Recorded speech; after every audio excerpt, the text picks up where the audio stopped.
Hello Chris here. In this video we're going to take a look at how to add a fire and smoke simulation in Blender quickly. So first open Blender. I'm going to select everything using A key, then press delete to delete everything. Now we need to add a domain object so that the fire and smoke simulation particles can be contained inside it. So I'm going to add a cube, shift plus A, mesh, cube. Now I'm going to wireframe mode so that I can see everything happening clearly. So go to wireframe mode, select the cube, go to front view using number 1. Going to scale this, yes, to scale, and I'm going to scale it to something like this. Then G to move, Z to move, and I'm going to place it here so that it's sitting in the ground.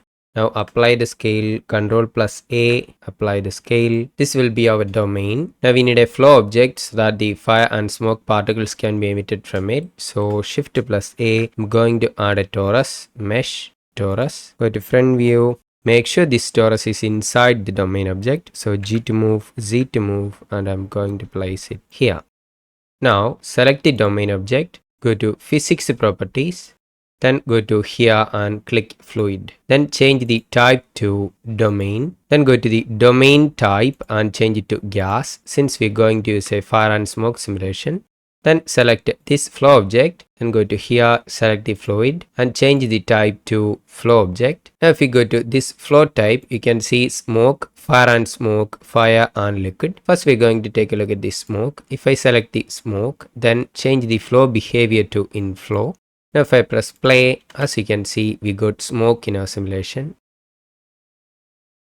If you go to first frame, then change this to fire and smoke, press play, as you can see, we got fire and smoke in our simulation. If I change this to fire, then press play. As you can see, we got fire and a little bit of smoke in our simulation. Then go to first frame. Now I'm going to select all of this, then press delete everything. Now I'm going to show you how to add a fire and smoke simulation easily without using this method. So I'm going to add an object, shift plus A, I'm going to add a UV sphere. Select this one, then go to object, quick effects, select quick smoke.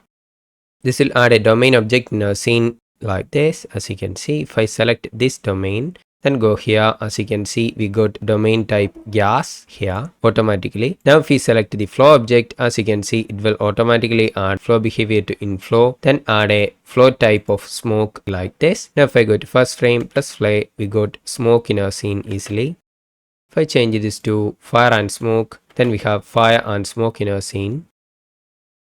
If I change this to fire, we got fire and a little bit of smoke in our scene like this.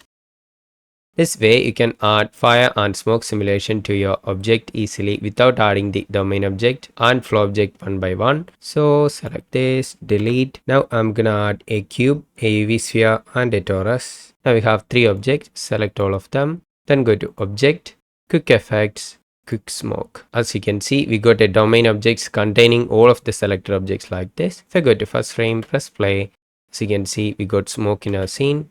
If I select this one, change this to fire and smoke, and select this one, change this to fire. We go to first frame, press play. As you can see, we got smoke in our scene, fire and smoke, then fire in our scene like this. You can add a fire and smoke simulation to your objects easily like this without needing to add a domain object and flow object separately one by one. In the future videos, we're going to take a look at all of these settings one by one. That's it for this video. If you like this video so far, please give a like to this video in the bottom. And if you want to see more videos like this, you can subscribe to my channel. Thank you for watching. See you soon. Bye for now.